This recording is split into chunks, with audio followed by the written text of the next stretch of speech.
Not everything's in your head. Yeah. Do you have a problem saying no to people? Absolutely. There's one of the best books that I found for that is called The Power of No. Yes. You've read that? I've seen the book. It's I've like 10 not pages. been able to read it's it. Not even that. I don't even think it's that. It's one of those. They have a little pamphlet, but it's like they tell you to when I was in the fucking booby hatch. The booby hatch. You gotta build boundaries. They say. Yeah. That's what you don't have. You have no boundaries whatsoever, and it's okay to say no. And you feel bad once you say no. 100%. The way I was raised, you don't. You say yes. You give help when help's needed. If somebody fucking goes through the trouble of asking you, how could I possibly say no? So yes, I found at my root that was one of my core issues was the inability to say no, the inability to build a boundary and be like, look, just because I'm saying no doesn't mean I don't love you. Scott Mosier and I used to do Smodcast for years and years and years, and he produced all my early films. One day, Scott was like, I'm done doing your stuff. I didn't get into this business to do your stuff. I got into this business to start my journey. And I have stories to tell, and I'm going to start that now. So Scott started saying no, which was something that I was not accustomed to for the first 14 years of our career together or whatever, something like that. But he was wise. Now I get it. Back then it was hurtful because I'm like, well, all of a sudden Scott don't want to do the shit that Scott always wanted to do. But Scott was like, I have to build some boundaries for myself. Like, don't mean I don't love you, but I'm here for me. Like, I got to live my life. And here I've been living your life for the better part of a decade plus. So, understand. He never said it like that. But now I get it 100%. And when I was in the booby hatch, he was one of the first people that I fucking talked to and shit. And he was like, you're in the best place you could possibly be. He was a student of mindfulness. And so when I got out, I was able to talk to him and not have it be emotional about, like, where'd Scott go? It's like, oh, I know where Scott went. Scott went to save himself. And not from me, from whatever, from just, he had a path. He gave you so much time. And I enjoyed that time so much, I took it for granted. I thought it would go on forever. So he parted ways with you professionally. Yeah, we're still friends. And he forged his path and has done well on his own. He did. That's and great. It was, as a friend, of course, I'm like, oh my God, naturally I want to see him go where he wants to go and be who he wants to be. That's where he wanted to go and who he wanted to be when we met in film school. Graciously, he gave me a dozen of his fucking best years to build all my stuff and whatnot.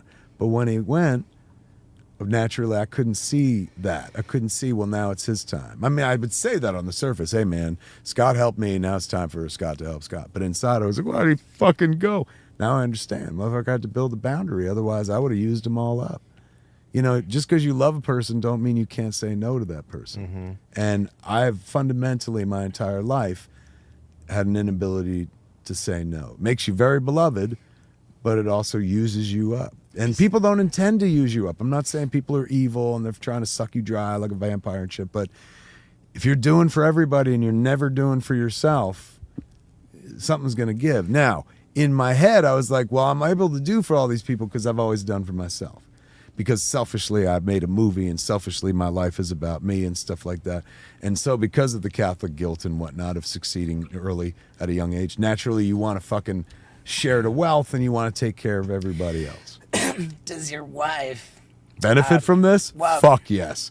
When I came home from the joint and I was like, I'm codependent, she was like, marriage is codependence, Kevin. Like, she was not buying the whole, like, well, I have to make you less codependent. She was threatened by the notion of me finding out, me discovering what I was. Naturally, it was threatening because it threatens to upset the balance that she's enjoyed for many years. What I was asking, though, is has your wife struggled with being like a hostage in the Kevin show? Like everything revolves around you. Like Did you talk to her before I came out here or something? It sounds so achingly familiar. There's something I've heard from people in my life, people who I know absolutely love me and are there for me 100% and have supported me and helped me get where I've wanted to go in life. But this refrain I've heard a few times from more than one person, Jennifer being one, Scott being the other. It's tough living in your shadow, which I never think about because I'm like, I always bring everybody into the light with me, but don't matter. To them, it's like with Jennifer, I assume, and I've never had this conversation with her, but I've had this conversation with my daughter about her. I think Jennifer was a high school like pretty girl, cheerleader, fucking, she had her pick, fuck anyone she wanted, and only the good looking dudes. I've seen the people she dated and fucked in high school. She had her pick of the litter. Then she modified her expectations when she met me. She was like, well, he's not what I was looking for, but fuck, I can work with this, you know. And hooked up with me and thought that, like, naturally life would go on the way it had been for her, especially with, like, now I'm the guy that's like, oh my God, you're the pretty girl. When you marry somebody who's in the media or is an entertainer for a living and shit like that, like, you become invisible. Like, you know, her biggest complaint in life when it comes to my job is like, you don't understand. Nobody sees me. People will push me to the fucking side to get to you. I became, like, she went from being the high school pretty girl to, like, being married to the high school pretty girl. Yeah. And I imagine that's not pleasant at all when you're the focus of attention and suddenly your focus of attention is this fucking dude. I think it gets worse than that, at least, you know, my experience. And it's pretty clear that when I phrased that the way that I did, that I changed the Steve show to the Kevin show, because this is what I've been, you know, like my lady, and I, you know, I don't want to speak out of turn or be disrespectful, but she struggles mightily with not just, it would be one thing if it was just the fact that I'm so pitifully self-absorbed and everything's just all about me, but there's not really a way out of this self-absorption, because everything actually does revolve around me. Like, everything I do, like all of my livelihood, all of our, you know, like even if I manage to break out of self-absorption, like, it all just follows me and swirls around me and by proxy her.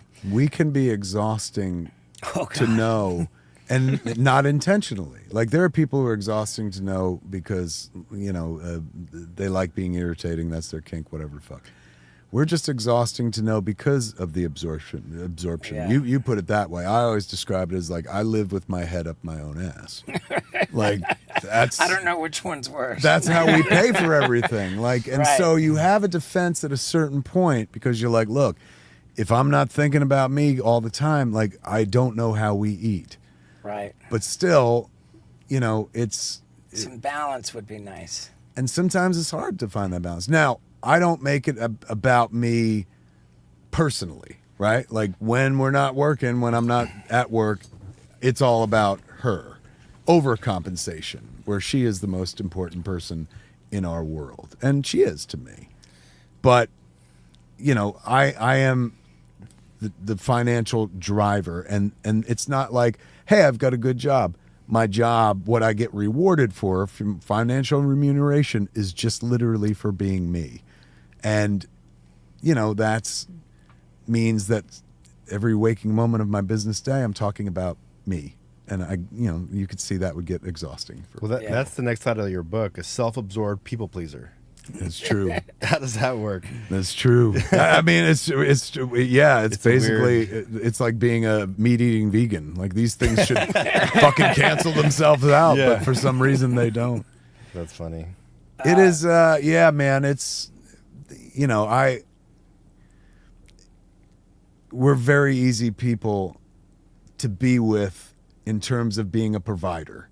Yeah. Like, I would imagine whoever is in your care is well taken care of, because you spend as many places as I do, you work as much as I do.